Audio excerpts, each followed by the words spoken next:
The ships appeared without warning. One moment the space above Jupiter was empty, just the usual dark and silence. That had been there since the beginning of time, and then in the span of a single breath, 200 warships dropped out of faster-than-light travel and filled that darkness with metal and fire and cold dead light. Each ship was enormous. The smallest one in the fleet was 3 times the size of the largest aircraft carrier ever built on Earth. The biggest ones were so large that they looked less like ships and more like small moons, gray brutal covered weapon turrets and sensor arrays, and the dull glow of energy cannons charging. In their ports, they moved in perfect formation, slow and unhurried.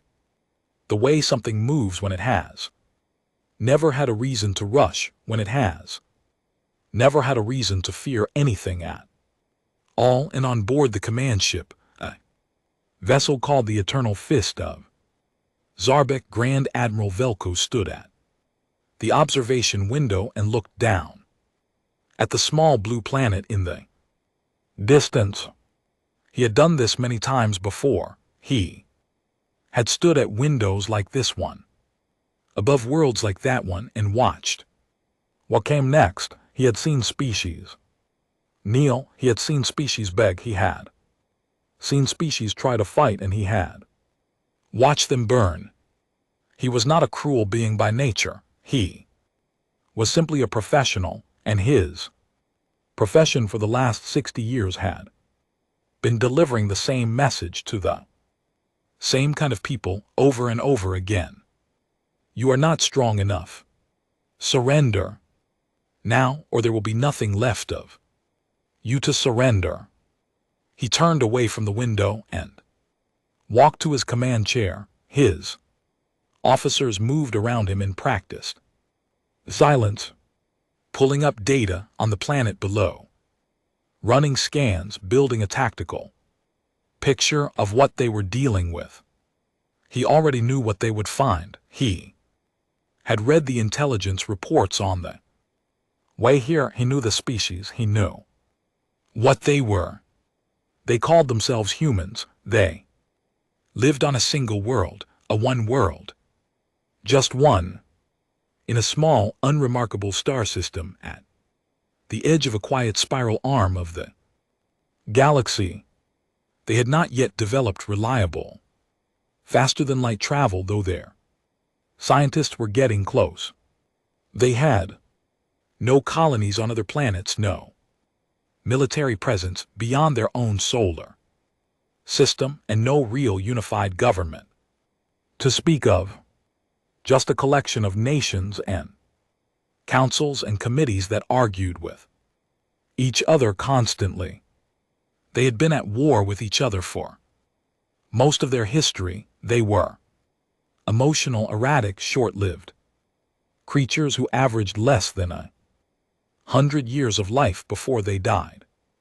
In the grand scale of the Zarvikians' galactic empire, which had existed for 12,000 years, which governed 4,000 star systems, which commanded fleets so large that entire civilizations had looked at them and simply given up. The humans were nothing, a footnote, species that had not yet figured out that the galaxy was not waiting for them. The Imperial Science Division had classified them as a pre-emergent species. That was the official term for a civilization that was just beginning to reach for the stars. It meant they were not a threat. It meant they had no real military power. It meant this mission should take at most a few days.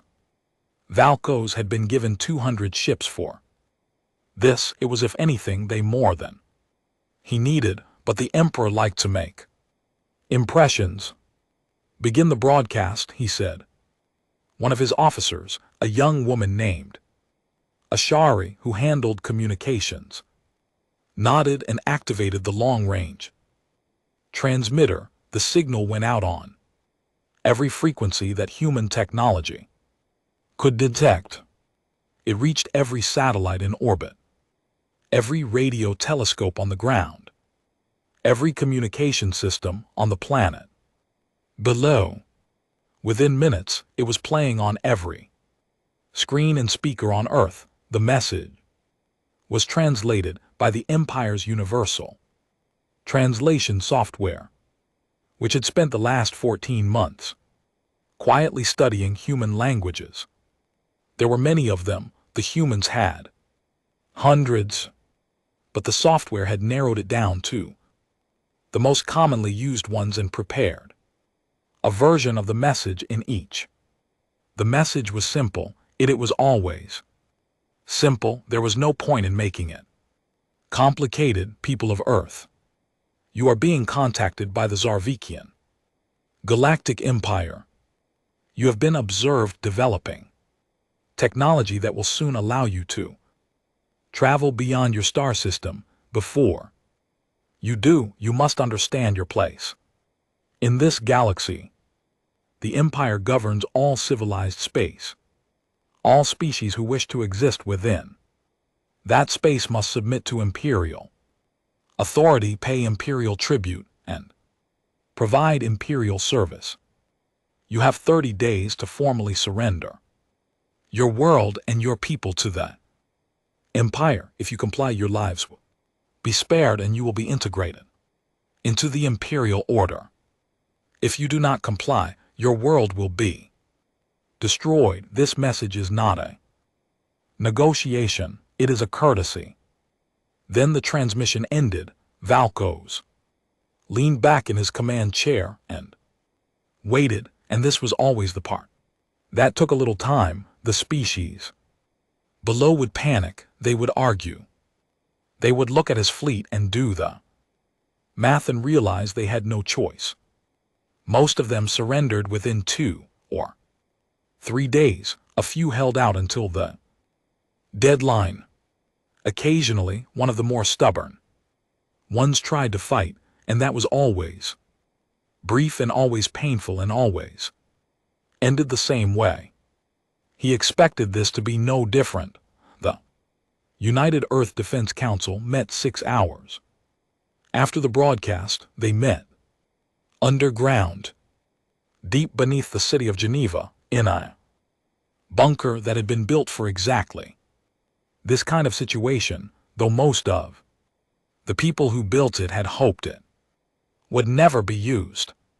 The room was large and circular, with a long table in the center and screens covering every wall, meaning around that table sat the most powerful people on Earth: military commanders, heads of state, intelligence directors, scientists, and representatives from every major nation. They had all heard the message.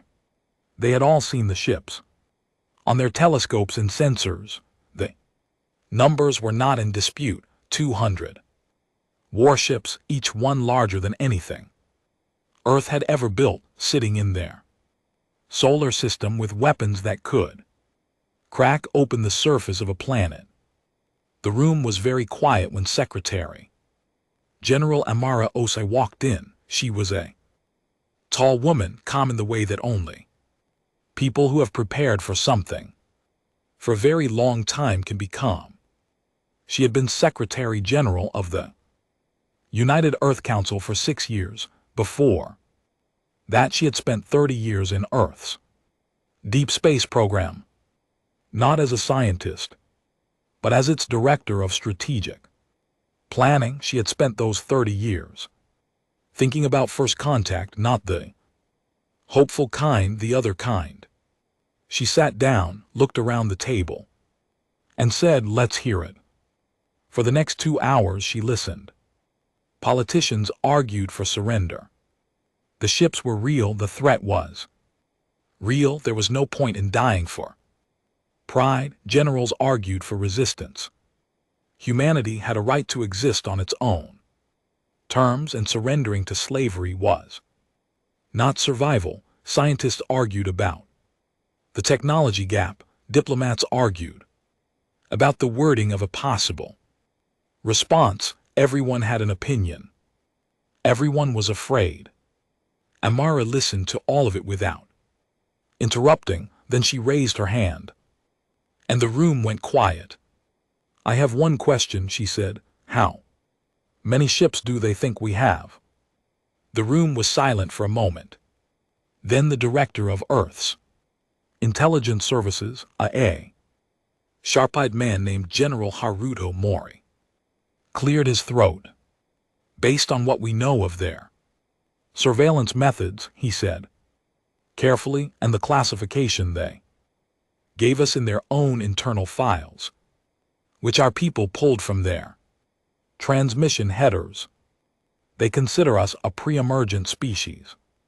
They have been watching us for 14 months. In that time they would have detected our early FTL experiments, our civilian space program, and our planetary defense satellites. He paused. They almost certainly believe we have no warships at all. Another silence, longer this time. Amara nodded slowly. Show them. What happened next was not in any Imperial database because 14 months of surveillance was not enough, not nearly enough. If the Empire scouts had been watching Earth for 100 years, they might have noticed the slow and careful thing that humanity had been building in secret since the middle of the 22nd century. But they had only been watching for 14 months, and in that time they had seen what humanity wanted the universe to see: a busy, chaotic, squabbling species that was just beginning to reach for space. They had not seen what was on the dark side of the moon. The lunar shipyard complex, officially designated as a deep space construction facility classified above top secret, was not one shipyard. It was 7, spread across the far side of the lunar surface, hidden from Earth-based observation and shielded from long-range scanning by layers of technology that humanity had spent decades perfecting specifically for this purpose. And Amara, those 7 shipyards were not empty when General Mori activated the live feed from the moon's surface. The council room went very quiet. Not because anyone was surprised. Most of the people in that room had clearance to know what was there. They went quiet because seeing it on screen, knowing that the Empire was about to see it too, made it feel very real. Row after row of warships in various stages of completion, sleek dark hulls, long predatory shapes, weapon systems that humanity had spent 60 years designing specifically to fight the kind of war that no one publicly admitted they were preparing for. The feed showed one facility, 1 out of 17, that existed across the solar system, on the moon, in the asteroid belt, the outer system, and in places that 14 months of Imperial surveillance had never even scanned properly. Transmitted, Amara said. The live feed from the lunar shipyard was packaged and sent back to the Imperial fleet at the edge of the solar system. No words, no message, just the feed. Let them look. On board the Eternal Fist of Zarbek, Grand Admiral Velkos watched the transmission with a frown. It was unusual. In his experience, species in this situation sent back either a formal surrender or a desperate declaration of defiance. They did not send back video footage of construction facilities. He watched the feed carefully. The ships in the yards were smaller than Imperial vessels, much smaller, but there were a lot of them. He counted quickly. His tactical officer was already running the numbers. How many ships visible in this transmission? Velkos asked. Approximately 240, Admiral, at various stages of construction, perhaps 60 to 80. Near completion. Velko studied the ships. They were well built, he had to admit, clean lines, redundant systems visible even from the outside, engine configurations he didn't recognize but could appreciate. He was not worried. 200 ships, even 240, was nothing compared to what he had available, and these were clearly not all combat ready.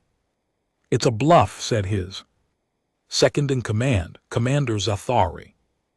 They're trying to look more dangerous than they are. Probably, Velkostas agreed, but noted, we'll revise our assessment if necessary. He turned back to the window. 30 days, the deadline stood. He was not concerned. But in a corner of the command ship's sensor bay, a junior officer named Preth was not thinking about the 240 ships on the transmission. Preth was thinking about something else. He was young, only 12 years into his service, and he had a habit of looking at things that other people didn't notice. He had been running a passive long-range scan of the solar system since their arrival. Routine work.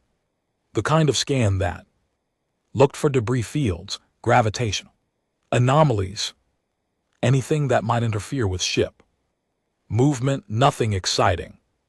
Except there were mass readings in the outer system that didn't match anything on the charts.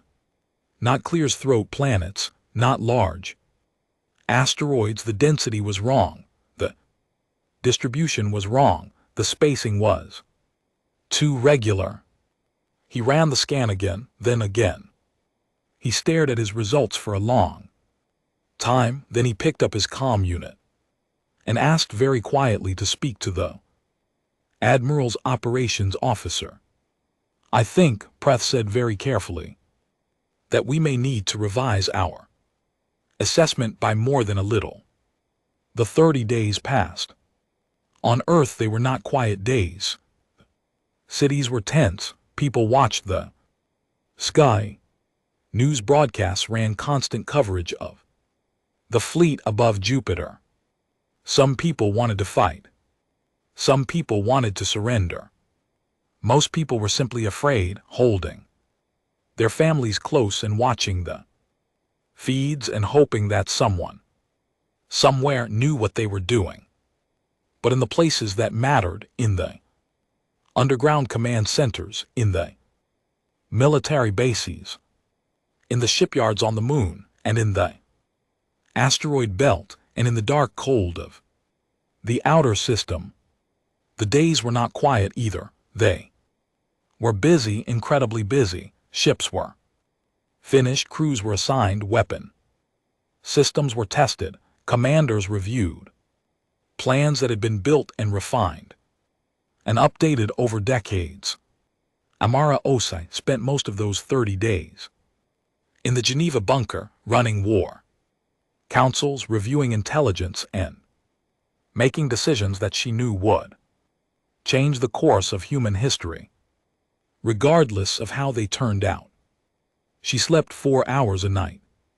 She ate when someone put food in front of her. She did not let herself think about what would happen if they were wrong about their own strength. On the 29th day, she sent a final message to Grand Admiral Velkos. It was short: we will not surrender. We were not built to kneel. Whatever you bring, we will answer it. Come if you are coming. Velkos read the message in his command chair. He was quiet for a moment, then he set it aside, turned to his tactical officer and said, "Prepare the fleet for advance. We strike at Earth orbit." He had done this before, many times. He had no doubt about how it would end.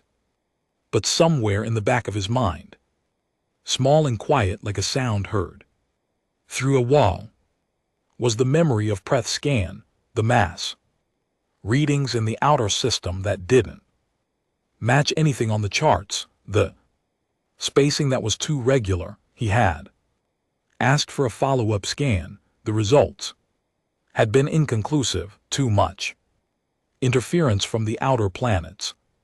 He had filed it away. He had told himself it was nothing. The fleet began to move toward Earth. On the moon, Commander Yara Shen stood at the viewport of the ISS Unbroken and watched the Imperial fleet begin its slow advance on the long-range display. She was 38 years old with short dark hair and the kind of steady eyes that come from spending a lot of time looking at things clearly. She had been a warship commander for 9 years. She had trained for this her whole career. Not for some hypothetical war, but for this specific war against this specific kind of enemy. The deep space military program had known for decades that first contact was coming and that it was unlikely to be friendly. She had believed it. She had prepared for it, and now it was here. Behind her, her crew moved to their stations around the moon. The other ships of Earth's first defensive fleet were powering up, running final checks, taking their positions. 180 ships ready to meet the Empire at Mars. Jarl looked at the advancing fleet on the display. 200 Imperial warships. She knew what they were. She knew how they fought. She had studied them for years. She also knew something that those 200 Imperial ships did not know. She knew this was not even close to all that humanity had. She sat down in her command chair, fastened her harness, and said quietly to her crew, "All stations ready, let's show them what we're made of." The ISS Unbroken moved out of lunar orbit and joined the fleet. Ahead of them, the Empire was coming. Behind them, the real army was waiting. And the universe was about to learn that humanity had been very, very quiet for a very, very long time. Not because they were afraid, but because they were ready. The Imperial fleet crossed the orbit of Jupiter in perfect formation. 200 warships moving in the tight, disciplined pattern that the Zarvikian military had used for thousands of years. It was a formation built on confidence. Ships lined up in rows, weapons facing forward, shields covering the flanks.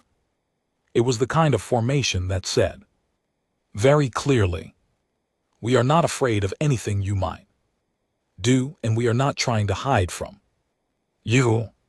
It had worked against every species the Empire had ever fought. There was no reason in Valkos's mind to change it. Now, he sat in his command chair on the eternal fist of Zarbek and watched the sensor displays as his fleet moved through the cold darkness between Jupiter and Mars. His officers were calm, his ships were ready, and this was a punitive mission. Strike hard enough to break the humans' will, destroy a few of their cities to prove the point, and wait for the surrender that would come. Within hours, he expected to be done. Before the end of the day, the first sign that something was different came when his long-range sensors picked up the human fleet assembling near Mars. "Count," he asked. 180 ships, Admiral, his sensor officer, reported, moving to intercept at Mars orbit. Valkos studied the display. 180 ships against his 200. It was bold, I would say. He would give them that. Most species in this situation sent no fleet at all, or sent a small token force and then retreated. The humans were actually going to fight. He looked at the size readings on the sensor display. The human ships were smaller than his. Significantly smaller. The biggest ones were roughly half the size of his mid-range warships. They were fast, though his sensors were having a little trouble getting exact readings on their speed because of some kind of interference that seemed to be coming from the ships themselves. He noted that. He did not worry about it. They're outnumbered and outgunned, Commander Zathari said from his right. This will be short. Yes, Valkos agreed, but do not be careless. A cornered species is still dangerous. They may have surprises. Zathari nodded, though the look on his face said he did not really expect any surprises worth worrying about. The two fleets closed on each other across the void between planets. So, Commander Yarashen watched the Imperial fleet coming on the tactical display of the ISS unbroken and felt for just a moment the weight of what was about to happen. 180 human ships against 200 Imperial warships. Those were not good numbers on paper. Every officer in the fleet knew it, but numbers on paper were not the whole story, and every officer in the fleet knew that too. All ships, this is Shen, she said into the fleet-wide comm channel. Her voice was steady. She had practiced keeping it steady for years.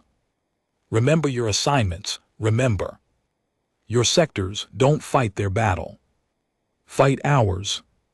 A wave of acknowledgments came back from the other ships. She looked at the display one more time. The Imperial fleet was in a straight, tight formation, rows and columns perfectly organized, moving in a straight line, like a fist aimed at the heart of the solar system.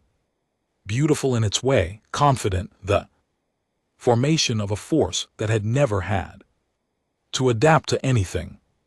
Yara almost felt sorry for them. Almost all ships, she said, scatter formation now. Grand Admiral Velikas saw it happen and did not understand it. One moment the human fleet was ahead of him in a loose but readable defensive line. The next moment, every single human ship broke away from that line simultaneously and went in a different direction. Not retreating, there was no pattern of retreat in it. They scattered like a handful of stones thrown into the air. Some went up relative to the plane of the solar system, some went down. Some accelerated hard toward his flanks, some curved back as if retreating, then turned sharply within 30 seconds, and our 180 ships had become 180 separate individual problems moving in 180 different directions. What are they doing? Zathari said. I don't know, Valkos admitted, which was not something he said often. Target the nearest ships. Begin engagement. His fleet's targeting systems went to work. They were excellent systems, the best the Empire had produced in the last 500 years, designed to lock onto enemy vessels and track them through standard evasive maneuvers. They had handled thousands of engagements without difficulty. They had never handled anything like this. The human ships did not evade the way the targeting systems expected. They did not follow smooth curves or predictable escape patterns. They moved in ways that seemed almost random. Sudden direction changes, unexpected accelerations, bursts of speed followed by sharp pivots. That should have been mechanically impossible for ships their size. Some of them moved in what appeared to be coordinated pairs, crossing each other's paths in ways that confused the targeting computers about which ship was which. Others moved alone in spiraling, unpredictable paths that shifted every few seconds. Valkos's gunners fired. They hit some targets, but their accuracy, which normally ran above 90%, dropped to something terrible, 30%, 20. Some batteries could barely achieve 10. Increase power to targeting systems. Valkos ordered. Admiral, his weapons officer said, with a strange note in his voice. The targeting interference is coming from the human ships themselves. They're emitting some kind of signal that disrupts our lock-on systems. Valkos absorbed that, override it. We're trying, sir. It's not a simple jamming signal, it's layered. We've never seen this frequency combination before. In the meantime, the human ships were not just evading, they were attacking. They came in from unexpected angles. Never head-on, never in the ways that made tactical sense by Imperial doctrine, but always from directions that expose gaps in the Imperial formation. They fired, then turned away before his ships could respond. A group of 6 human ships would converge on a single Imperial vessel from 3 different directions, deliver concentrated fire, and then scatter before his fleet could organize a response. Another group would slip through a gap in his formation, wing attack 2 ships from the inside of the line, and be gone before anyone could box them in. The first Imperial ship went dark 15 minutes into the engagement, then 2 more, then 3 in quick succession as a group of human vessels caught one of his rear squadron still trying to reform after the initial scatter. Valkos stared at the damage reports coming in. He had been in 100 engagements. He had never lost 3 ships in the first half hour. He had never lost 3 ships total. Most of the campaigns he had run, they fight like they've been at war with each other their whole existence. His tactical officer said quietly, almost to herself. She was not wrong. That was exactly what it looked like. Maybe every human commander in that fleet was fighting as if the rules of war were something that other people followed, as if the entire concept of a fair, organized battle was a suggestion rather than a law. They attacked when they shouldn't have been close enough to attack. They retreated when they should have pressed advantages.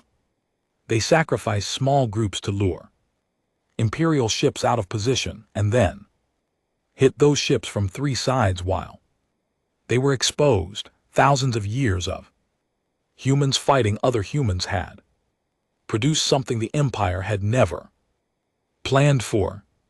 Warriors who had no fixed idea of how a battle was supposed to go because they had faced every possible kind of battle already. The engagement lasted 3 hours. In those 3 hours, Valkos lost 43 ships. He sat very still in his command chair and looked at that number on the display. 43. He had been in a campaign once, years ago, against a species called the Voreth, a fierce, proud civilization that had actually managed to damage several of his ships before they were broken. That campaign, his most difficult in a career of 6 decades, had cost him 11 ships total. 43. The humans had lost 27, more than Valkos would have wanted if they were on his side, but they had not broken. They had not retreated.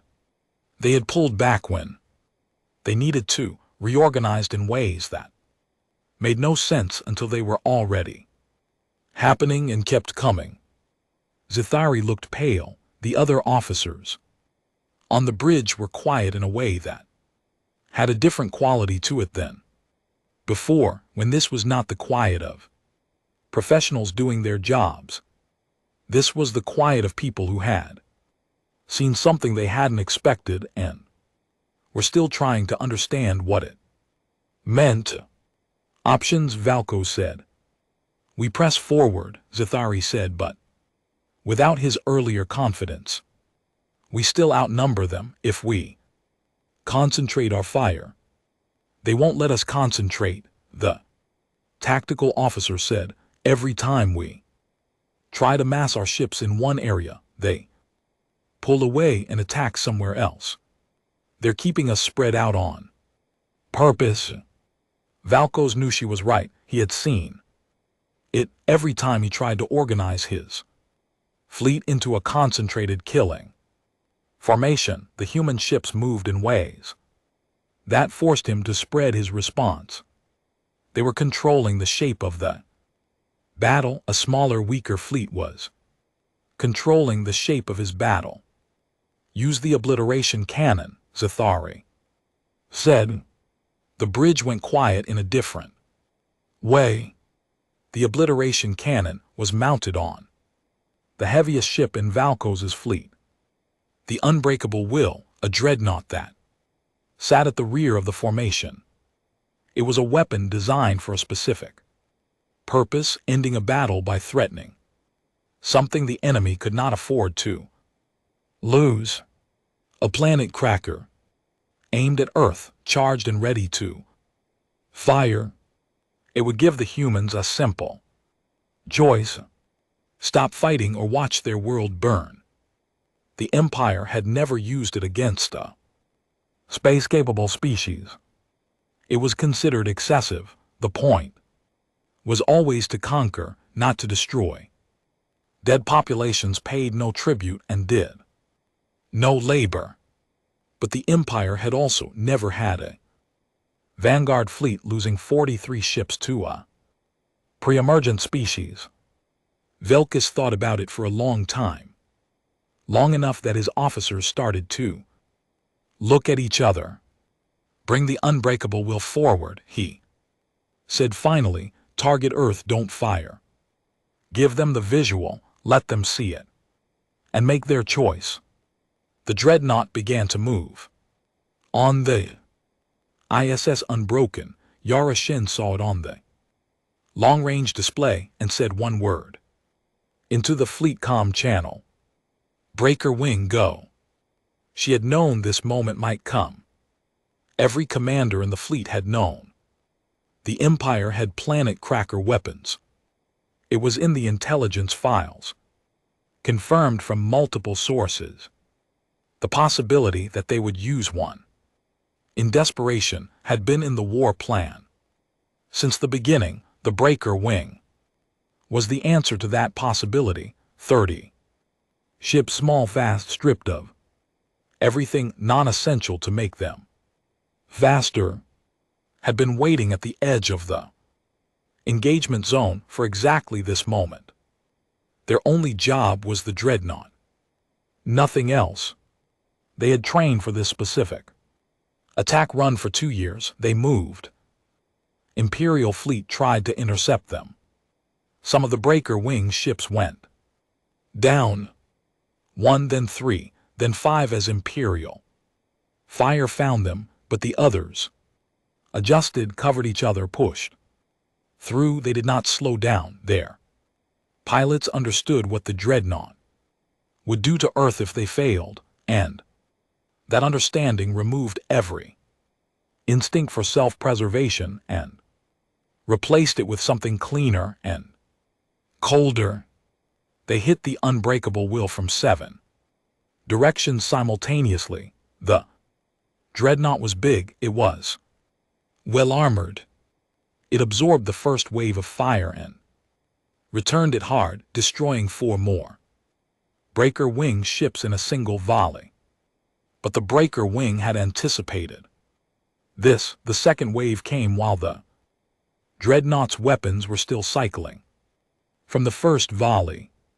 Then the third wave. Then the fourth. The Unbreakable Will broke. Its reactor went critical 7 minutes after the Breaker wing's attack began. explosion was large enough to show up on Earth-ground telescopes as a new star. Brief and brilliant, burning for just a moment before the dark swallowed it. Again, 11 of the 30 breaker wing ships did not survive. Yara Shen looked at the names of the lost ships on her display for exactly 5 seconds, then she looked away, because she could not afford to stay there, and she said very quietly, "Thank you to no one in particular." Valkos watched the unbreakable will die on his display and said nothing for a long time. He was not the kind of commander who broke under pressure. He had not reached his position in 12,000 years of imperial military history by being the kind of person who fell apart when things went wrong. He was calm, he was analytical, he was professional, but he was honest with himself, sitting in that chair in a way that he had not had reason to be for a long time.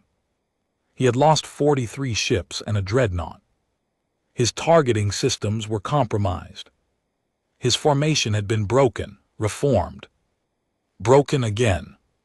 His fleet was spread across a region of space twice the size he had planned for. His officers were rattled in a way that would affect performance in a continued engagement, and the humans had not broken. They had not even come close to breaking. Admiral Zathari said, "Your orders." Valkos looked at the tactical display for a long moment.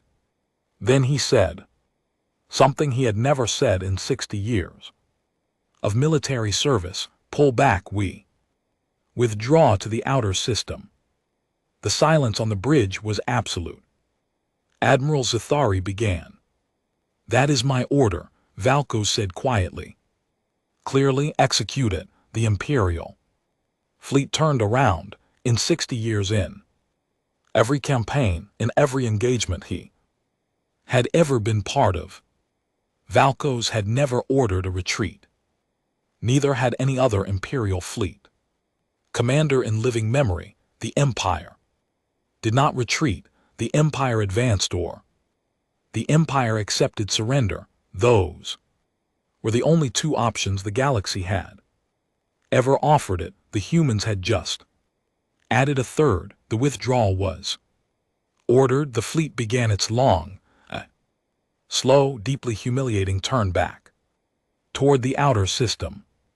And then from a single human destroyer that pulled alongside the eternal fist of Zarbek at a distance just close enough to communicate, a voice came over the open channel. It was a woman's voice, calm, clear, unhurried. "Grand Admiral." Valkos looked at his communications officer, who confirmed the hail was genuine. He nodded and the channel opened. "Grand Admiral," the voice said again. "You came with 200 ships. We used 180. You made us work for it. I'll give you that. Your people are disciplined and your ships are well built." A brief pause. "We have 2,400 more ships, not here.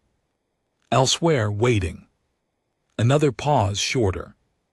"You should tell your emperor what you found here. Tell him this was not our army, but tell him what you saw was the edge of something. Tell him that humanity is not what he thinks we are, and we were never going to kneel." The channel stayed open just a moment longer, and then Yarashin's voice came one last time, not cold, not angry, but with the quiet weight of something completely certain. "This is only the beginning, Grand Admiral. The real army is coming." The channel closed. Valkos sat in his chair for a long time after the transmission ended. His bridge crew did not speak. The fleet continued its retreat. The blue dot of Earth sat in the distance, unchanged, unbroken, small, and quiet, and impossibly stubborn in the dark. He began composing his report to the Emperor. He did not know how to write it. He had never written a report like this before. He had to find words for things that had not happened in 12,000 years of imperial history, and he had to find them carefully, because the emperor was not a being who received bad news with patience. He wrote for 2 hours, he sent the report, and then he sat back and stared at the stars and thought about the mass readings in the outer system that his junior officer had flagged on the first day. The ones that were too regular, too evenly spaced, too much like ships, sitting very still and very quiet, waiting for an order that hadn't come yet. He thought about that for a long time. Outside the viewport, the stars were silent, but not, he understood now, empty. The news reached Zarbek Prime in 7 days. 7 days for the transmission to travel from the edge of the Sol system to the capital world of the Zarbekian Galactic Empire. 7 days for the signal-carrying Val Kassa's report to cross the vast distance between a small blue planet that nobody had taken seriously and the shining, ancient seat of the most powerful civilization in the known galaxy. Zarbek Prime was a beautiful world. It had been beautiful for 12,000 years, shaped and sculpted by the will of the Empire into something that looked less like a natural planet and more like a monument to power. Its cities rose in towers of pale stone and glowing metal. Its skies were crossed constantly by the movement of ships arriving and departing from every corner of the empire.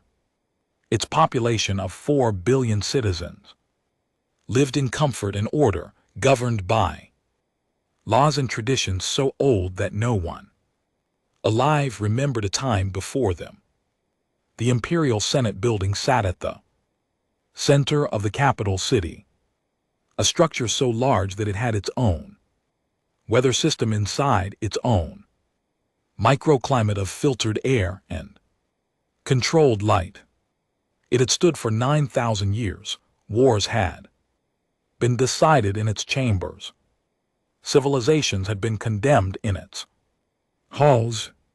Emperors had been crowned beneath its great vaulted ceiling. Nothing that had ever happened inside it had felt quite like what happened on the morning the news from Earth arrived. The Senate session was already in progress when the intelligence director, a tall, silver-haired woman named Director Vorithsine, walked to the floor and asked for silence. She got it, something in the way she walked, too carefully, too precisely, on the way people move when they are carrying something very heavy, told every senator in that chamber that what she was about to say was not routine.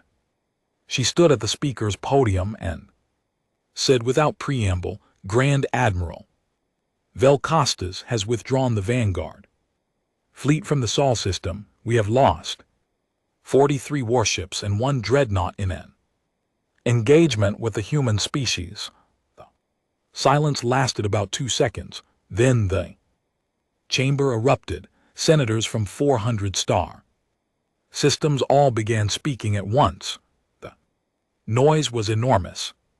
Shock, outrage, disbelief, anger, and underneath all of it, the particular kind of fear that powerful people feel when something happens that their power was supposed to prevent. Officials who had not paid any attention to humanity before this moment were suddenly very interested. The historians were already being called. Military advisors were being summoned. Everyone was talking, and almost no one was listening. In the middle of all of it, Director Scene stood at the podium and waited. She had more to say. She was going to need them to be quiet to say it. It took a long time for the chamber to settle. The emperor received the news privately, before the Senate session, in a room that very few people in the empire had ever entered. Sovereign Veldarin the Eternal had ruled the Zarvikian Galactic Empire for 400 years. He was not the oldest living being in the empire. There were some species under imperial rule whose members lived for millennia, but he was one of the most powerful, and he carried 4 centuries of absolute authority in the way he held himself, in the way he looked at things, in the particular quality of his silence. When he chose not to speak, he read Vilkoz's report 3 times. Then he set it down on the table in front of him and looked at the wall for a long time. His personal advisor, a quiet, careful being named Saral, who had served him for 200 years, sat across the table and waited. 43 ships, the emperor said at last. Yes, Eternal Majesty, and a dreadnought, yes. Against a pre-emergent species. Emperor's voice was very flat, not angry, not yet, just flat, the way a surface goes flat before something cracks through it. A species that 14 months ago our science division classified as having no military threat potential. Yes, Eternal Majesty, the emperor looked at the report again. He's recommending a full crusade fleet. Yeah, 2,000 ships. His assessment is that the humans have more ships than the initial surveillance indicated, Saral said carefully. Significantly more, and that their combat tactics are unlike anything in our historical records. The emperor stood up and walked to the window. Outside, the capital city stretched to the horizon, its towers lit by the morning light of Zarvik Prime's sun. Everything looked the same as it had yesterday and the day before, and for every one of the 400 years he had been alive to see it. The same ordered beauty, the same comfortable certainty. 2,000 ships, he said, assembled and dispatched within 90 days. Yes, Eternal Majesty, it can be done. We have the reserves. And Vilkoz. Saral was quiet for a moment. The Senate will demand accountability. Eternal Majesty. The emperor nodded. That was how the empire worked. That was how it had always worked. Victory was rewarded and failure was punished, and that system had held the empire together for 12,000 years. He did not enjoy what it required of him sometimes, but the system was the system. Schedule a public session, he said, and send the order for the Crusade fleet. I want 2,000 ships at the Sol system within 90 days. He paused. We will not be embarrassed by this species twice. What happened to Vilkoz happened publicly because the empire believed that public accountability kept its commanders honest and its citizens reassured. The session was broadcast to every screen in the empire, every world, every station, every ship with a signal receiver. Watch the Grand Admiral stand before the Imperial Tribunal. He did not argue. He did not make excuses. He stood straight and he accepted the verdict, and he was stripped of his rank and his commission in front of 4 billion people. Then the emperor spoke, and his words went to every corner of the empire. The humans are an aberration, a temporary problem. The full power of the empire will correct this within 1 season. The galaxy will see that no species, no matter how stubborn, no matter how lucky, can resist what we will bring. The broadcast ended. The people of the empire were reassured mostly. Order had been maintained, someone had been held responsible. The machine was moving again, but in the offices of the military science division, in the analytical chambers of Imperial intelligence, and when the quiet rooms were the people whose job it was to think about uncomfortable things did their thinking. In all of those places, the reassurance did not quite reach. The analysts had been given all of the battle data from the Sol system. Engagement, every sensor reading, every tactical log, every piece of footage.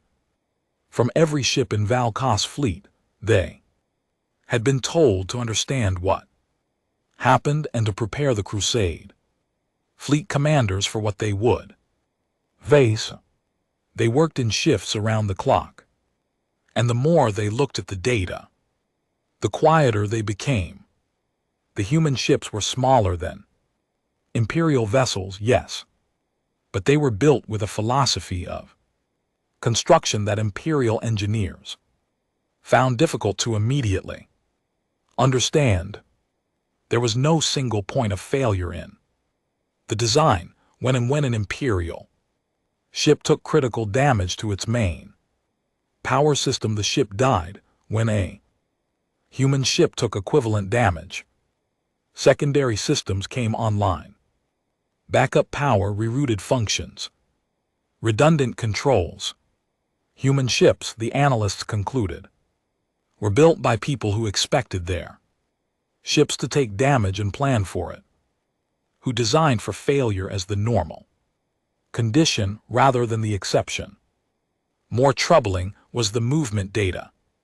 Imperial combat tactics had been developed over thousands of years and refined through hundreds of campaigns. They were efficient, tested, and almost always successful, because the species the Empire fought either couldn't match Imperial technology or couldn't match Imperial numbers.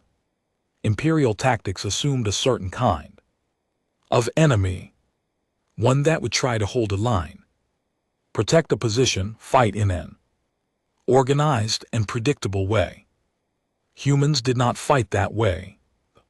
Analysts watched the battle footage again and again and tried to find the pattern. Eventually they found it, and finding it made several of them deeply uneasy. Pattern was that there was no fixed pattern. Each human commander made independent decisions in real time. There was a broad strategy: break the formation, keep the Imperial fleet spread out, hit and run, protect Earth. But within that strategy, individual captains were doing whatever worked in their specific situation, changing their approach constantly as the battle developed. Some of them made decisions that look like mistakes and turned out to be traps.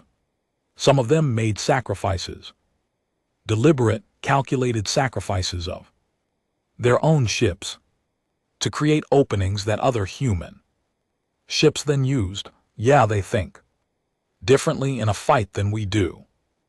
One analyst wrote in her report very carefully, not better or worse, differently. They have been fighting each other for their entire history in every possible kind of conflict, and it has produced military minds that treat every engagement as a unique problem to be solved rather than a known pattern to be executed. This is difficult to plan against because it cannot be fully predicted. The report was classified above top secret and sent to the Crusade Fleet's high command. Whether they truly understood it was another question. The 90 days began. On Earth, they did not go unnoticed. Humanity's intelligence services, which had been quietly developing their capabilities for decades, out of partly by intercepting Imperial signals and partly through networks of informants among the species the Empire had conquered, tracked the assembly of the Crusade fleet. With grim attention, 2,000 ships drawn from 6 different sectors of the Empire, moving slowly but certainly toward a rendezvous point deep in the outer regions of Imperial space, where they would form up and then make the journey to the Sol system. 90 days, it was both a terrifyingly short amount of time and for humanity's military planners enough, because the military planners had plans that had been waiting for exactly this kind of moment. Plans built over decades, updated constantly, refined by people who had spent their entire careers on a single question: what do we do when the Empire sends everything? And the answer to that question was not a defensive one. Secretary General Amara Osai stood in the Geneva Command Center on the 14th day after the first battle and looked at the assembled faces of Earth's highest military command. "We have 76 days," she said. "Here is what we're going to do with them." Across the galaxy, in places the Empire had long since conquered and forgot about, in the way that powerful things forget about small ones, messages were being sent, not on any channel the Empire monitored, not in any language their systems would flag. The humans had been working on this communications network for years. Quiet signals buried in stellar noise passed through relay points on asteroids and dead moons and the hulls of mining ships that moved through Imperial space, doing ordinary, uninteresting work. Mostly, the messages went to 3 civilizations. The Velhari were an old species, older than the Empire, in fact, though the Empire never acknowledged that. They had been conquered 800 years ago and reduced to a labor population, working the mines of 3-star systems. For Imperial tribute, they were quiet and patient people who had survived 8 centuries of occupation by being exactly as unthreatening as they needed to be. The Sandri were smaller, faster, numerous, a species of gifted engineers who had built some of the most beautiful ships in the galaxy before the Empire came and put their skills to Imperial use. Their shipyards now built Imperial vessels. Their people lived on rations and worked long shifts and remembered with careful, guarded anger what they had been before. The Kreth were warriors, or they had been Kreth before the Empire broke their military and scattered their people across 30 different labor worlds to prevent them from ever organizing again. Individual Kreth still carried themselves with the dignity of fighters. Their young ones had never been in a real battle, but they trained in secret, in the way that a fire kept very small and very careful can survive a long time before it is ready to burn. To all 3 of these peoples, the human message said the same thing. We are fighting. We have pushed the Empire back once. We believe we can do it again, but we cannot do it alone, and we do not want to win this only for ourselves. If you want to fight, not for us, but for yourselves and for your freedom, we are asking. We cannot promise you victory. We can promise you that we will not stop, and that we will not abandon you if you join us, and that if we win, there will be no empire over you, only the stars. The responses took time to come back through the hidden network, but they came. The Velhari elder who responded was named Sareth. He was 230 years old, which for his species was not especially old, but he had lived through enough of Imperial rule to know what it meant and what it cost.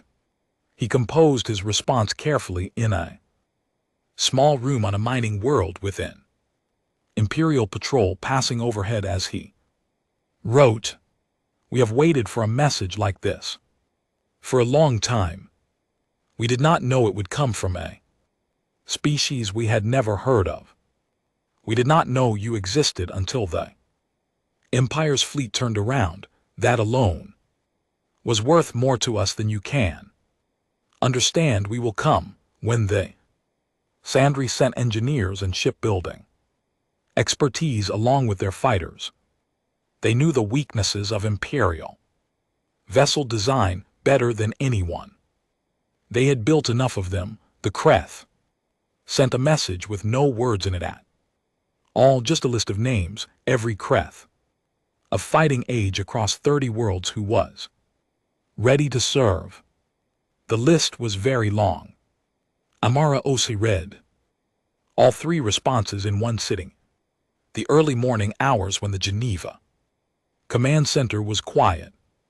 She read them carefully, and she did not allow herself to feel the full weight of what they meant. Not yet, not while there was still work to do.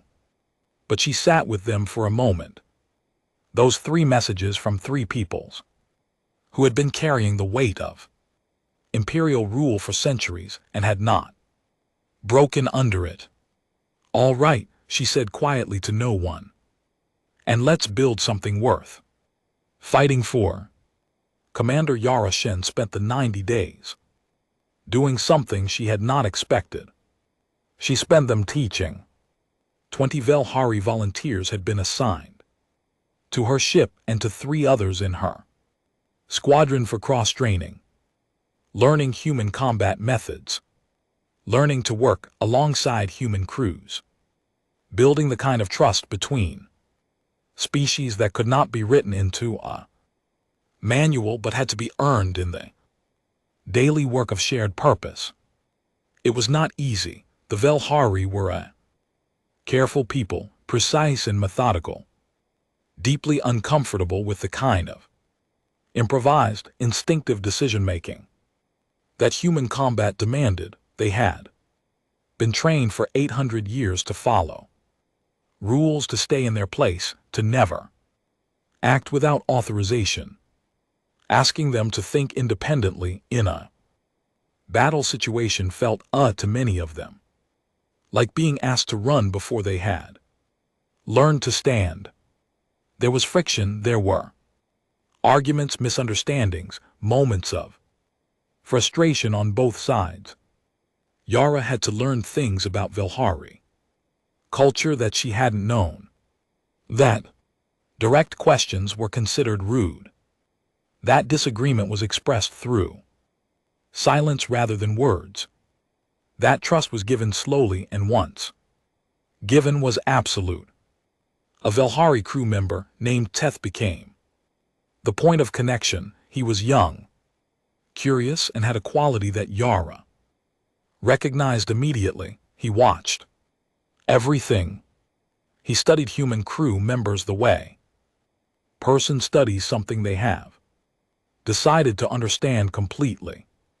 He made mistakes and then didn't make them again. One evening, 3 weeks in, he found her at the observation window after shift. "Commander," he said. "Pop, may I ask something?" "Go ahead. Your people in the battle. The ones who went with the breaker. Winged." He paused, choosing his words. "They knew they might not return." "Most of them did, yes." Teth was quiet for a moment, and they went, "Yes." "Why?" Yara thought about it, not because it was a hard question, but because she wanted to answer it well. "Because the alternative," she said, finally, "was worse than not coming back. Because some things are worth the cost. Because they were human, and humans have always been willing to pay that price. For each other," she paused, "and for people who aren't human yet but might be family later." Teth was quiet for a long time after that. He looked out at the stars. "I think," he said slowly, "that I am beginning to understand you." On the 68th day of the 90, an Imperial intelligence agent stationed on a neutral trading station in the outer rim intercepted a fragment of a human transmission. The transmission was encrypted at a level the agent had to work for 6 hours to break, and even then, only a fragment came through clearly. The rest was corrupted. The fragment was 11 words. The frontier fleets are being recalled to the Sol system. The agent stared at those words, the frontier fleets.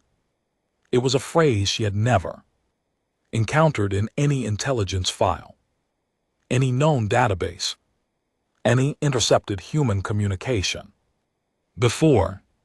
It meant nothing to her directly, but something about it, the phrasing, the context, the certainty of it, made the back of her neck feel cold. She flagged it as priority and sent it through the network to Imperial Intelligence. Director seen. The director received it in her office on Zarvik Prime early in the morning. She was a methodical person who had worked in intelligence for 200 years. She did not panic easily. She had read tens of thousands of intercepted transmissions in her career and had learned to distinguish the ones that mattered from the ones that didn't. She read the 11 words 3 times. Then she pulled every piece of data she had on humanity's space program. Everything gathered in 14 months of surveillance, plus everything pulled from Vale Cass's battle records. And she started calculating. The math took her 4 hours. When she was done, she sat very still for a long time. Then she picked up her direct line to the Emperor's office. She had never used the direct line before. It was reserved for information that could not wait for a scheduled briefing. When the Emperor's secretary answered, the director said simply, "I need to speak with him now, not later." Now. Clear's throat. Her voice was controlled, but it was not calm, because the frontier fleets, whatever they were, wherever they had come from, however long they had been out there in the dark being built, and crewed and armed while the Empire watched the wrong things, were being called home, and humanity, it turned out, had never shown the Empire its real face, not Clear's throat even close. The Imperial Crusade fleet arrived at the edge of the Sol system on the 89th day. 2,000 warships, the largest military force ever assembled in the history of the Zarvikian Galactic Empire, possibly the largest military force ever assembled in the history of the known galaxy. They dropped out of faster-than-light travel in a single coordinated wave, filling the outer darkness of the solar system with the light of their engines and the cold shadow of their hulls. They were so many, and they were so large, that the combined light they blocked caused a measurable dimming of the sun's reach at the edge of the system. Fleet worlds had surrendered just from being told a force like this was coming. Species had laid down whatever weapons they had and opened their planet's doors before a single shot was ever fired. The sight of the Crusade fleet was supposed to be the end of the conversation, a final, overwhelming argument that no rational being could look at and disagree with. The being in command of this fleet was High Warlord Senex. He was not like Valkos. Valkos had been a careful commander, experienced and methodical, the kind of military mind that wins by preparation and patience. Senex was something different. He was aggressive, direct, and deeply confident in the way that only someone who has never been seriously tested can be. He had won campaigns. Yes, he had broken species and taken worlds, but he had done it the way a hammer breaks a nail, with overwhelming force applied in a straight line. He had read the analyst Reports about human combat tactics. He had read director scenes urgent. Message about the frontier fleets. He had considered both of these things and concluded that they were the kind of cautious overcorrections that analysts and intelligence directors produced when they spent too much time reading reports and not enough time understanding what raw power looked like in practice. He had 2,000 ships. The humans had lost 27 in their first engagement. They had started with 180. Even if they had rebuilt, even if they had completed the ships visible in the lunar shipyard transmission, they could not have more than 400 or 500 vessels ready to fight. He outnumbered them 4-1 at minimum. His ships were larger, his weapons were stronger, his crews were trained to imperial standards that had been developed over 12,000 years. This was not a battle, this was a conclusion. He stood at the command window of his flagship, the Emperor's Absolute Will, and looked at the distant dot of the sun at the center of the human system, and he felt the particular satisfaction of a person who already knows how the story ends. All ships advance, he said. Standard formation, way we go to Earth. The human fleet was waiting at the asteroid belt, 600 ships spread across the inner edge of the rock-filled ring that circled the sun between Mars and Jupiter. They were arranged in a wide layered pattern, not a single line, not a tight cluster, but a spread formation that covered a huge region of space and forced any attacking fleet to deal with ships coming from multiple directions at once. High Warlord Senek saw the 600 ships on his tactical display and allowed himself a small cold smile. 600, he had expected more. The analysts had suggested more. But 600 was what was here, and 600 against 2,000 was not a battle. It was a formality. He opened a channel to the entire human fleet, broadcasting on every frequency. He wanted them to hear his voice. He wanted them to understand what was coming while there was still a moment to choose differently. People of Earth, he said, and his voice carried the particular tone of someone announcing an obvious fact. I'm High Warlord Senex of the Imperial Crusade Fleet.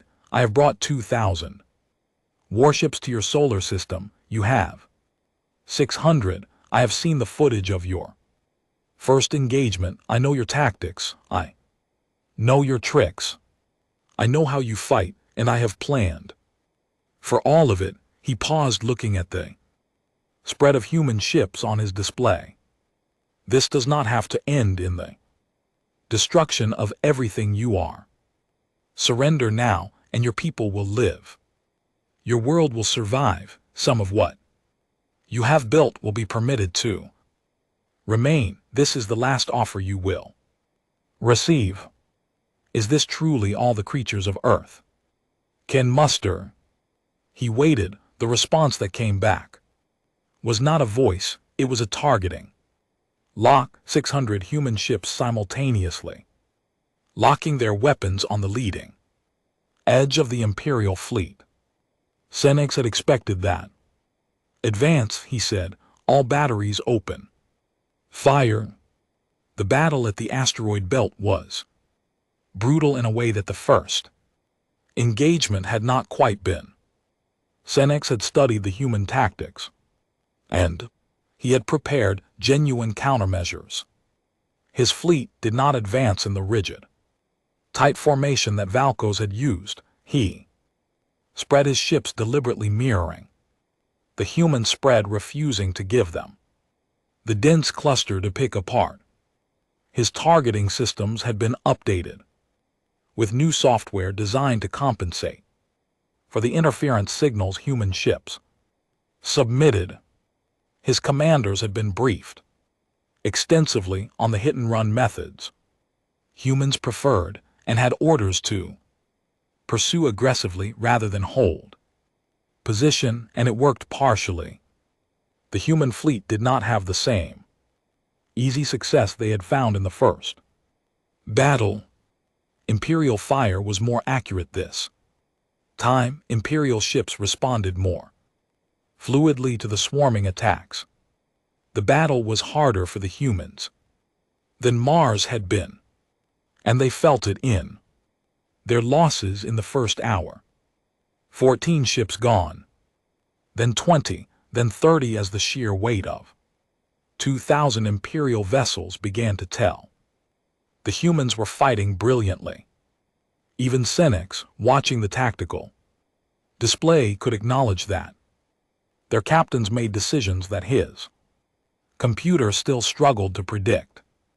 They used the asteroids as cover, hiding behind rocks the size of small cities, and then emerging from unexpected angles. They created what looked like retreats that turned into ambushes. They coordinated in ways that seemed almost instinctive, small groups of ships working together with a fluency that suggested they had trained together for years, which of course they had, but they were being pushed back slowly.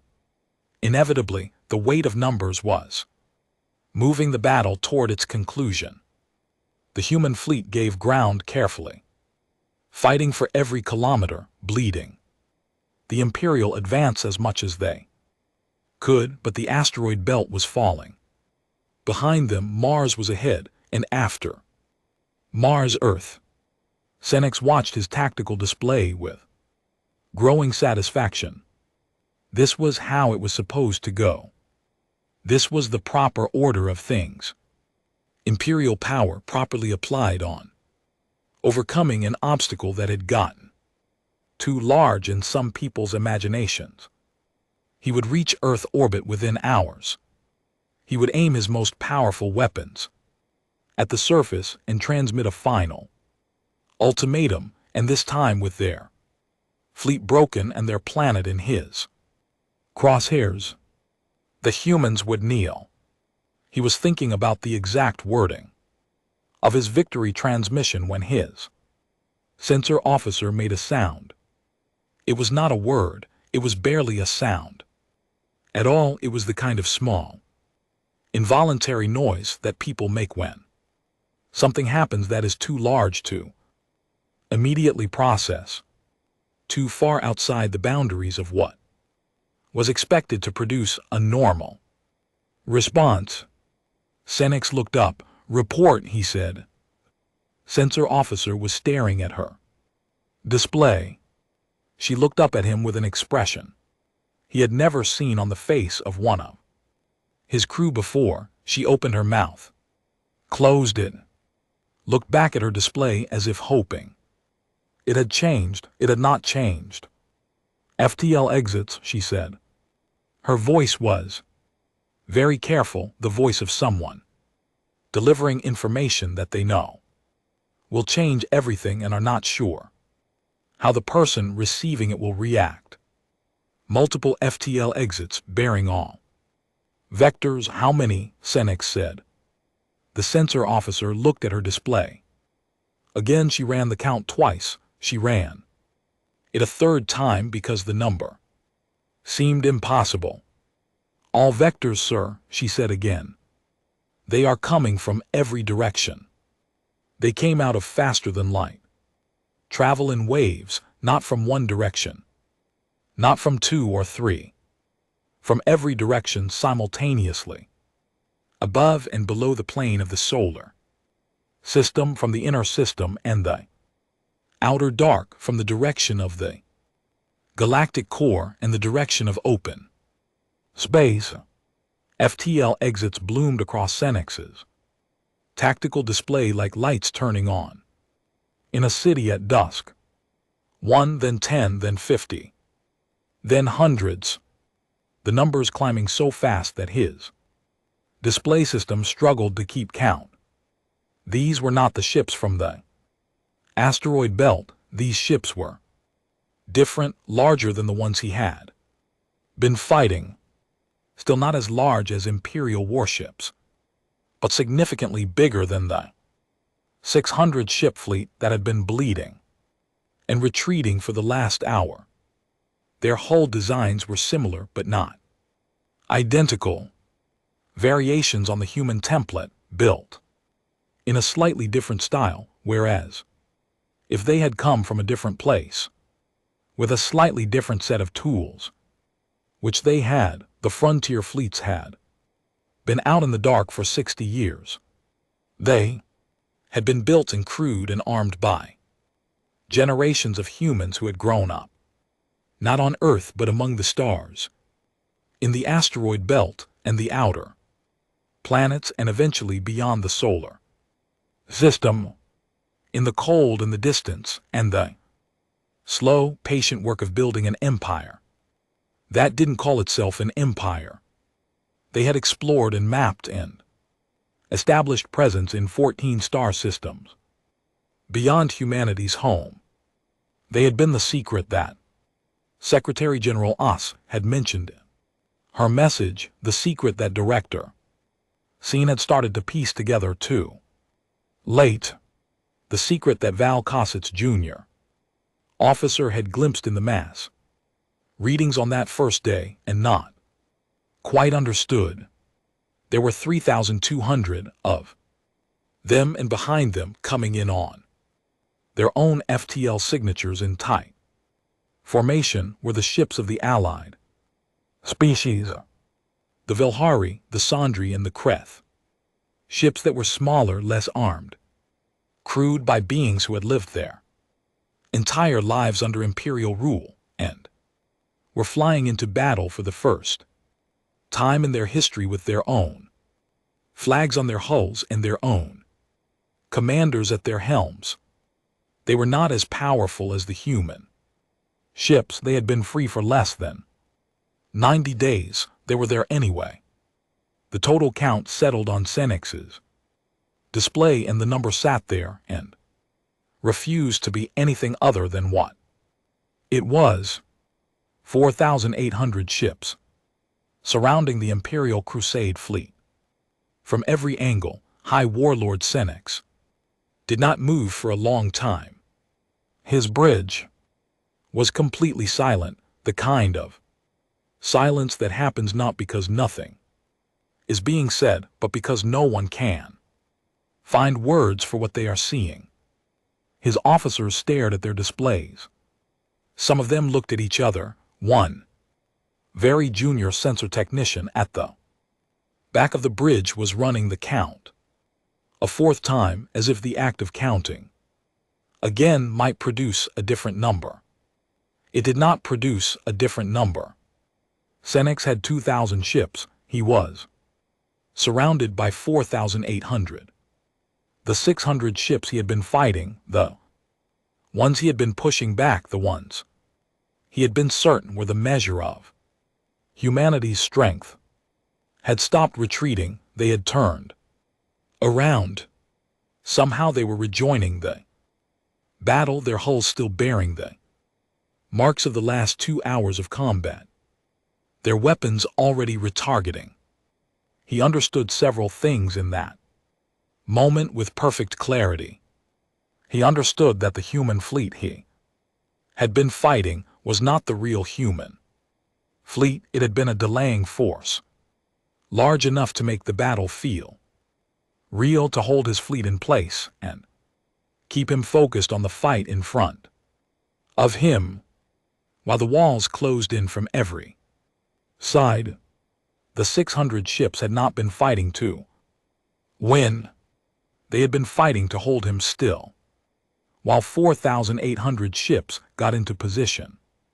He understood that everything he had prepared for, the updated targeting systems, the counter tactics, the careful study of human methods, had been prepared against the wrong information. Only he had prepared to fight the species that had faced Vel'Koz at Mars. He had not been told what was out in the dark because no one in Imperial intelligence had known. Director Scene had suspected. The fragment about the frontier fleets had been a warning, but the full scale of it, 14 star systems, 60 years of building, generations of human beings born to the stars and trained to fight among them, had not been in any file anywhere in the Imperial database because humanity had never shown it to them, and he understood finally and completely something that the analyst reports had tried to say and that he had not truly heard. The humans had not been preparing for this war because the Empire had sent a fleet. They had been preparing for this war because they had always known someday a fleet would come. They had built for 60 years for an enemy. They had never met against a threat that had never materialized until 14 months ago, because that was the kind of species. They were the kind that looked at the dark and said something is out there, and then got ready. He reached for his comm unit. His first officer, standing 2 paces to his right, said very quietly, "Warlord, what are your orders?" Senex thought about his orders. He thought about what 2,000 ships could do against 4,800. He thought about fighting this battle the way a commander was supposed to think about it. He ran the numbers. He considered the angles. He looked at the tactical picture with the same cold professionalism he had always brought to every engagement. He came to the same conclusion every time. "Initiate a broadcast on all channels," he said at last. "Human command frequency." The channel opened on the ISS Unbroken. Commander Yaroshin heard the channel request and accepted it. She had been waiting for it. Commander Shen, Senex said. It was the first time he had addressed her by name. He had learned it from the intelligence files. He had not thought he would need to use it like this. "High Warlord," Yaroshin, a brief silence. "You held back," he said. Not an accusation, a statement of understanding. "Arrived it too late." "Yes," she said. "The 600 ships, they were a trap. They were a door," she said. "We needed you inside the system before the rest arrived. You obliged us."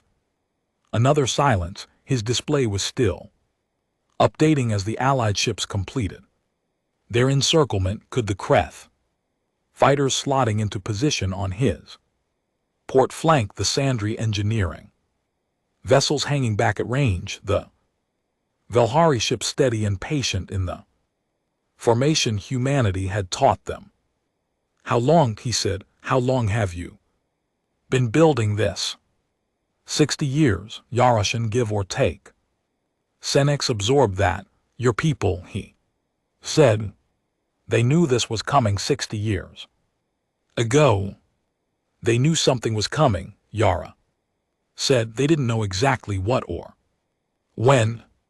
They just knew that when it came, they wanted to be ready. That's what humans do, High Warlord. We get ready." He looked at his display one more time. 4,800 ships. The Imperial Crusade fleet surrounded. The largest military force in Galactic history, held in place by something larger. "I have 2,000 ships," he said. "Sonar, I will not surrender them without a fight." "I know," Yara said. "I didn't expect you to." The channel closed. What followed was not a battle in the way that Senex had imagined his battles. It was not a contest between two forces with a real question about the outcome. It was a systematic dismantling carried out with the precision of people who had planned for exactly this moment and were executing the plan. The Imperial fleet fought. They fought hard because they were well-trained professional warriors. And they had their pride, and they had their orders. And some things do not stop being true just because the situation is hopeless. Some ships broke through the encirclement and ran. They were chased and caught by the frontier fleet ships waiting in the outer system. Yes, some formed into tight defensive clusters and sold their ground as dearly as they could. Some simply turned their weapons outward and fired in every direction until there was nothing left to fire with. Senex' flagship was among the last to fall. He fought it to the end, and when the end came, it came quickly. He did not die. The Emperor's absolute will was boarded by a rapid assault team from the ISS. Unbroken, human soldiers in gray armor who moved through the damaged corridors of his ship with the same infuriating, hard-to-predict fluency that his analysts had spent weeks trying to understand. They reached the bridge, secured his command staff, and stood Senex against the wall of his own command room with his hands bound. He looked at the human soldier holding a weapon on him and thought about everything, about the 2,000 ships, about the 43 lost at Mars, about the 14 months of surveillance that had missed 60 years of preparation, about the 4,800 ships that had come from every direction like the closing of a vista. He thought about the Emperor receiving his report. He thought about what the galaxy would look like after this. A medic checked him for injuries. Soldier offered him water. The human who led the boarding team, a young woman with a calm face and a rank insignia he didn't know how to read, told him in his own language that he was a prisoner of the Earth Defense Force, and that he would be treated with respect. He sat against the wall of his captured bridge and thought about how strange that was. Only the Empire took prisoners, but the Empire did not usually begin prisoner interactions by telling the prisoner they would be treated with respect. He filed that away. It felt important, though he didn't yet know why. The battle ended before the day was out. Wreckage drifted through the solar system. The broken remnants of Imperial ships scattered across the space between Mars and the asteroid belt like the pieces of something that had been very certain of itself and had been proven wrong. Human recovery teams were already moving through the debris, looking for survivors in escape pods, cataloging the dead, doing the long and quiet work that comes after the loud work is finished. Allied ships held their positions steady and real. The Velhari and the Sandri and the Kreth present in the human solar system armed their flags on their hulls for the first time in centuries or forever. Teth standing at the viewport of the ISS, unbroken beside the berth where he had spent 90 days learning what humans were, looked out at the Velhari ships and said nothing for a long time. Then he said, very quietly, "We are here." And Yara, standing beside him, said, "Yes, you are." In the wreckage of the Imperial flagship, among the pieces of the Emperor's absolute, was still tumbling slowly in the dark. An escape pod had launched in the last minutes of the battle. Inside it, High Warlord Senex recorded his final intelligence report on a secure channel encrypted for the Emperor's eyes alone. He recorded everything: the 4,800 ships, the Allied species, the 60 years of preparation, the tactics, the frontier fleets, a word, the way the humans had held the door open and waited for him to walk through it, and at the end, because He was a professional, and because he believed in giving his commanders every piece of information that mattered, he included one more thing: a projection. His tactical officer had been running in the last minutes of the battle before her station went dark, a calculation based on the ship designs he had seen, the construction rates implied by the facilities in the intelligence files, and the output that 60 years of building across 14 star systems could reasonably have produced. The projection said that the 4,800 ships were not humanity's full military strength. They were based on everything. The data suggested approximately 60% of it. Senex recorded that number. He looked at it for a moment. Then he said, in the flat voice of a person who has gone past shock into something quieter and colder, "The force that destroyed us was there. Reserve eternal majesty. The full fleet has not yet been seen." And GT clears throat. And GT, I do not know what they are waiting for. I do not know if they are waiting for anything.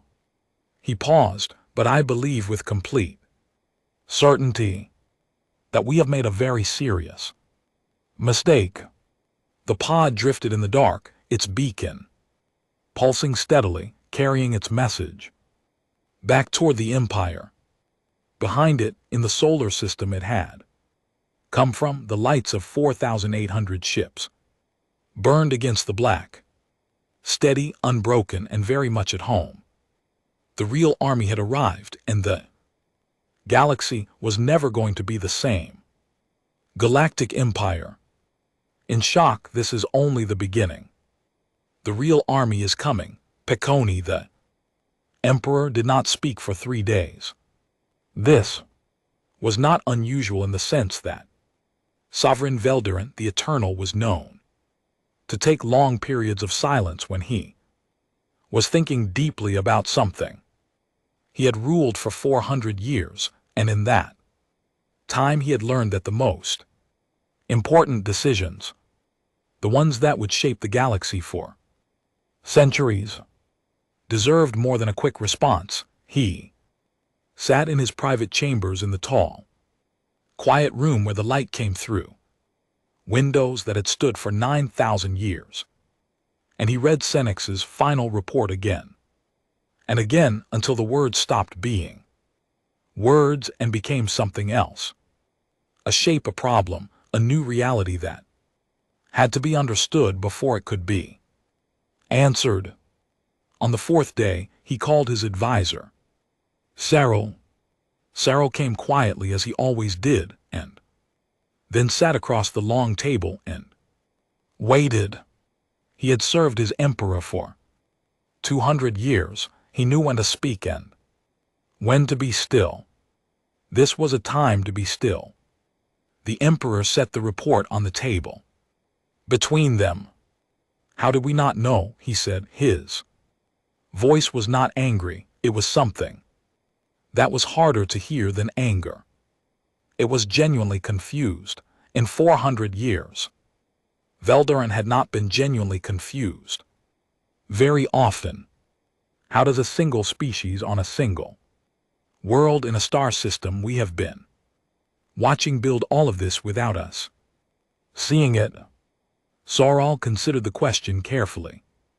He had been considering it for 3 days on his own in preparation for exactly this moment, because we were looking for the wrong things. Eternal Majesty, he said, when we surveyed a new species and we looked for technology that matched our own, ships that look like ships, weapons that look like weapons, military installations that matched what we know military installations look like. He paused. The humans built everything underground in the dark side of their moon, in the asteroid belt, the outer system, in places we didn't scan thoroughly because we looked at this species and decided they were not worth a thorough scan.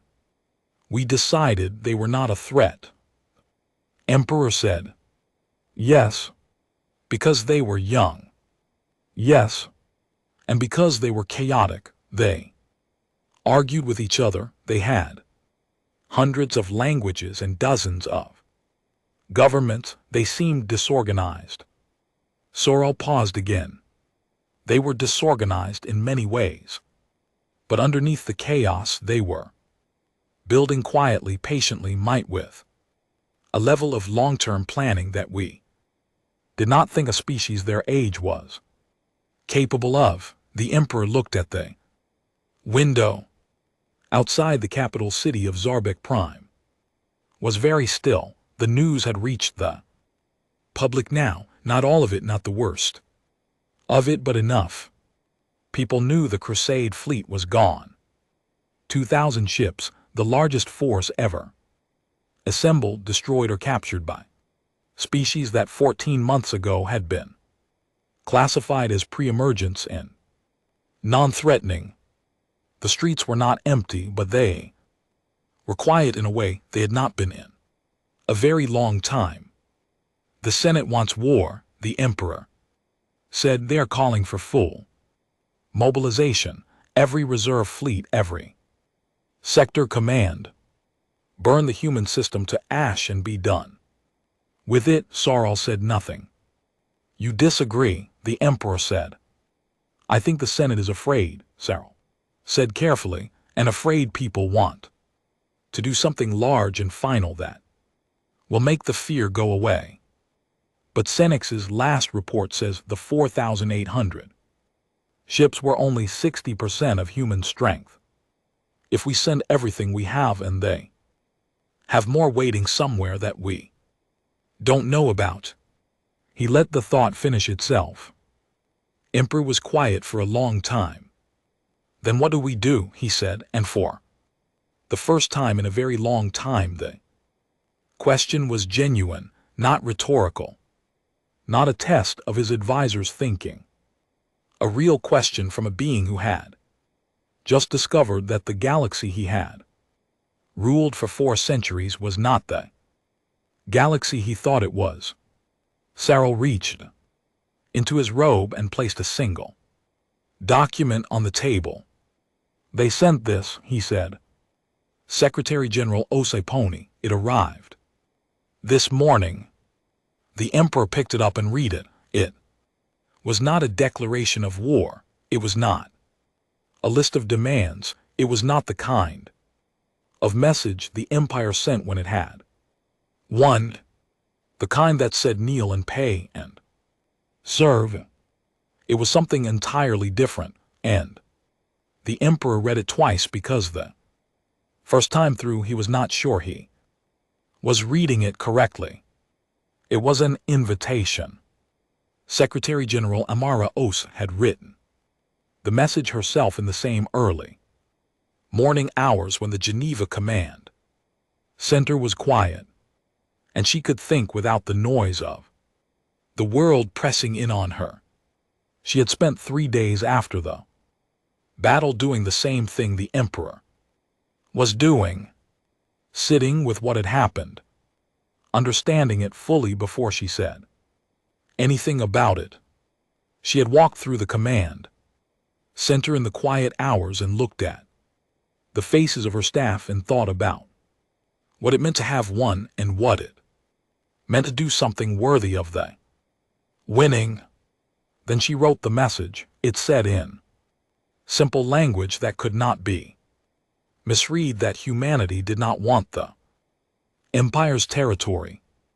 It said that humanity had not fought this war to become the thing it had fought against. It said that the species the Empire had conquered and enslaved over 12,000 years of expansion deserved to be free, not because humanity said so, but because freedom was not something one civilization could take from another and call it governance. It said that Earth was willing to talk, willing to negotiate a new order that did not require anyone to kneel, and that the only things humanity was not willing to, and the end of the practice of conquest itself. And it said one more thing at the end in the plainest language she could find. We did not ask for this war, we did not want it, we prepared for it because we understood it was coming, and we survived it because we prepared well. But we are not conquerors, we are not an empire, we are humanity, and we are offering you something your civilization has never offered anyone in 12,000 years. A choice that does not end with chains. Talk to us. That is all we ask. Talk to us and we will listen. The emperor read it twice, then he folded it and placed it inside his robe, and looked at Sarah for a long moment. She is either the most honest leader I have ever encountered, he said slowly, or the most dangerous. Perhaps both, Eternal Majesty, Sarah said. The emperor thought about it for a long time, and then, because 400 years of ruling had given him, among other things, the ability to recognize a door when it was being opened, he said, send a response. Tell her we are willing to talk. The talks took place on a neutral station, a small old facility in the space between two star systems, chosen because it belonged to nobody and therefore offended nobody. Amara Os arrived with a small delegation. The imperial representatives arrived with a larger one because the empire had never quite learned to travel lightly. They sat across a table that was neither imperial design nor human design, but something simpler and older. And then they began. It was not easy. 12,000 years of imperial habit did not change in a single meeting, or 10 meetings, or 50. There were arguments, there were moments when the whole thing nearly collapsed, when an imperial senator said something that landed like a stone thrown through glass, when a human delegate pushed too hard on a point that the empire was not ready to concede. There were nights when Amara went back to her quarters on the station and sat in the dark and wondered if she was being naive, if the empire was simply using the talks to buy time while it rebuilt its fleet, if the whole thing was a beautiful mistake. But she kept going back to the table in the morning, and slowly, like a door that has been locked for a very long time, being opened for the first time, things began to move. The Velhari went home first. The mining worlds they had worked for 800 years were returned to them through the first of the agreements, a short document simply worded that said, in legal terms, what everyone at the table already knew, that the Velhari had been taken from their home system and that they had a right to return to it. Elder Soroth was not there when the first Velhari colony ships crossed back into their home system. He was old and the journey was long, and his body was not what it had been, but he watched the feed from the observation room on the neutral station where he had been staying as a representative of his people during the talks. He watched the ships land, he watched his people step out onto soil that their great-grandparents had been taken from, onto a world that had been theirs before the Empire came, where he watched them kneel down and put their hands in the dirt the way people do when they are touching something thought was lost forever. He sat in a chair in the observation room and said nothing for a very long time. Commander Yara Shen came and sat beside him. She had been at the station for the talks representing Earth military. She had no official reason to be in the observation room at this moment. She had come anyway. They watched the feed together without speaking. After a while, Sareth said, 800 years. Yes, Yara said. We kept the songs, he said, the songs. About the home world, we taught them too. Our children, and they taught them too. Theirs, and even when the Empire forbade. Then we kept them in the quiet. We were afraid one day we would forget what we were singing about. Yara said nothing, and there was nothing to say that would not be smaller than the moment. Sareth looked at her. Your people did not have to do this. He said, you won the war. You could have taken what you wanted and made your own rules. We could have, Yara agreed. Why didn't you? Yara thought about it. About the breaker wing and the 11 ships that didn't come back, about Teth at the viewport saying, we are here, about Amara Ose writing a message that offered a choice instead of a chain, because we've been the losing side before, she said at last. A long time ago in our own history, on our own world. We know what it feels like to have someone take everything from you and call it the natural order of things. We didn't want to be that, she paused. And because the people on those ships down there are worth more than whatever we could have taken. Sareth looked back at the feed. His people were still landing. There were a lot of them. It would take many ships and many days. I think, he said quietly, that your species is going to be very interesting to know.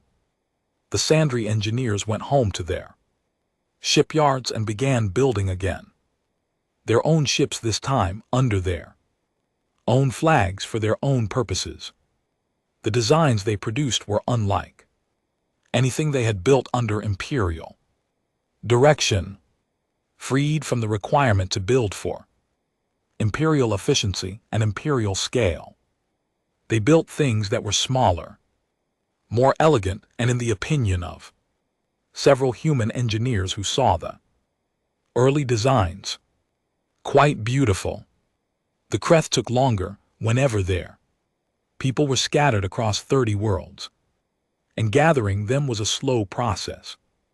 But they gathered, and as they gathered, they remembered what they had been before the Empire came. They did not become what they had been. You cannot step back into a shape that 800 years of pressure has changed. But they found something new that had the bones of the old thing inside it. They sent a delegation to Earth. Delegation spent 6 months there, learning and teaching, and when they went home, they brought with them a word in their own language that roughly translated to ally and placed it next to a word they had not used in 8 centuries that roughly translated to free. On Zarvik Prime, the changes were slower and harder and less clean, and the Emperor signed the Galactic Liberation Accord on a gray morning in the Senate chamber, surrounded by senators who had argued about it for months. Some of them signed willingly. Some of them signed because they had looked at the numbers and understood that the alternative to signing was a war they could not win. Some of them signed because 400 years of imperial certainty had cracked enough that something new could get through. And what was getting through felt uncomfortably and unexpectedly like the correct thing. The accord was not perfect, no document written by many different species across a wide table over many months is ever perfect. There were compromises that satisfied nobody completely and provisions that would be argued about for years. But it said the essential things. It said that conquest was over. It said that the species the Empire had taken were free.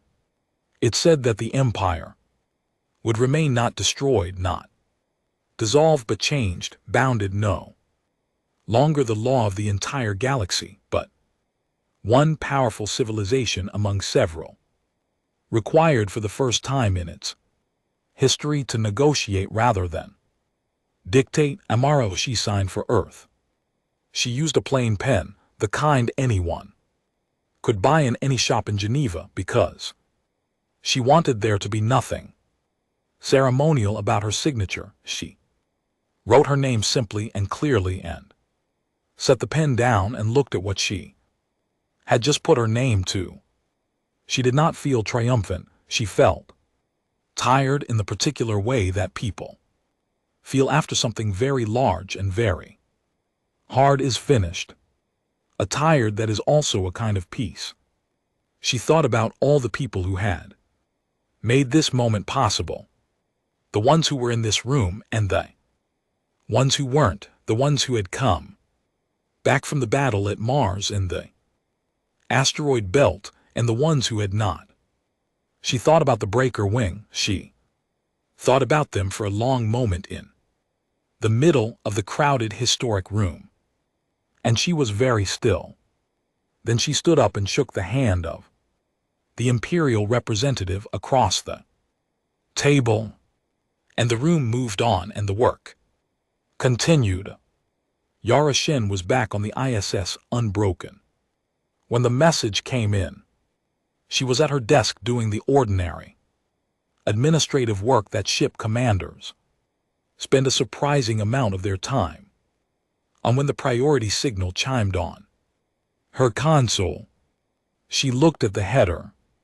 Oddly, it was from a Frontier Fleet Scout, one of the deep-range vessels that operated in the unmapped regions of the galaxy beyond, the areas that even the Empire had charted. Humanity had sent scouts out into that dark a long time ago, quietly and without announcement, because they were the kind of species that could not look at an unexplored place without wanting to know what was in it. She opened the message. It was short. Scout commanders in the deep rain didn't write long messages. The transmission cost was too high and the distance was too far. They said what needed saying and nothing else. Command: you need to see this.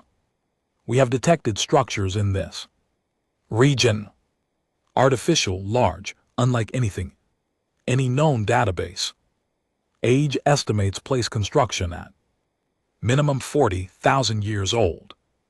There are no life signs currently detectable, but the structures are intact and there are energy readings we cannot explain. There is more we have picked up. Long-range observation signals originating from outside the charted galaxy. Something has been watching the solar system. We cannot determine the source. We cannot determine how long they have been watching. We believe they observed the battle of it, awaiting orders. Yara read the message twice. Then she leaned back in her chair and looked at the ceiling of her quarters. For a long moment. 40,000 years old, structures intact. Something watching from outside the charted galaxy, observing the battle. Present and patient and so far beyond any scale of time that the Empire's 12,000 years of history was recent by comparison. She thought about what that meant. She thought about humanity, young, loud, stubborn, chaotic, brilliant, costly, impossible, improbable humanity.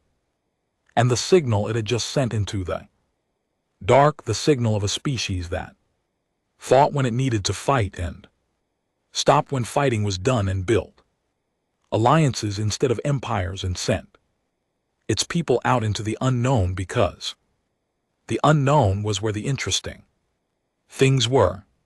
She thought about whoever was out there watching. She picked up her comm unit and opened a channel to the Geneva Command Center. It took a moment to connect across the distance. Then Secretary General Assay's voice came on the line. calm as always, carrying the particular quality of someone who had weathered very large things and come out the other side still standing. Shen, she said. What do you have? Yara forwarded the scout's message. She waited while Osai read it. She heard the slight change in the quality of the silence on the other end of the line that meant the secretary general had finished reading. A long pause. Well, Osai said. Yes, Yara agreed. Another pause shorter. Your recommendation, Osai said. Yara looked out her viewport at the stars, the same stars she had been looking at her whole life, her whole career, all the years of preparation and training and fighting and hoping. The same stars that had always been there, patient and enormous, full of things that nobody had yet found names for. Send more scouts, she said. Go toward it, find out what it is. She paused and let them watch. If something out there has been watching us, let them see exactly what we are. Let them see that we fought and we won. And we stopped. Let them see what we build after. She paused one more time. I'd let them decide what they think about us. Osai was quiet for a moment, then she said, I'll authorize the mission. The channel closed. Yara sat in her chair and looked at the stars and felt, very simply and very completely, the size of what was out there. 40,000 years of structure standing in the dark. Something patient and ancient and watchful sitting at the edge of everything known, observing a small species on a small world in an unremarkable solar system that had just done something apparently worth observing. Humanity was young, the galaxy was old. Whatever was out there was older still. And somehow, impossibly, wonderfully, they were only just getting started. The ISS unbroken held its position in the Sol system, its running lights steady against the black, its crew going about their work in the warm and busy interior of the ship. Around it, the lights of thousands of other ships, human and Velhari and Sandri and Kreth, burned in the dark like a small city that had appeared from nowhere and intended to stay. The stars did not answer, they never did. But they were there, all of them, in every direction, as far as anything could see, and further, waiting, and humanity, as it had always done, was already on its way.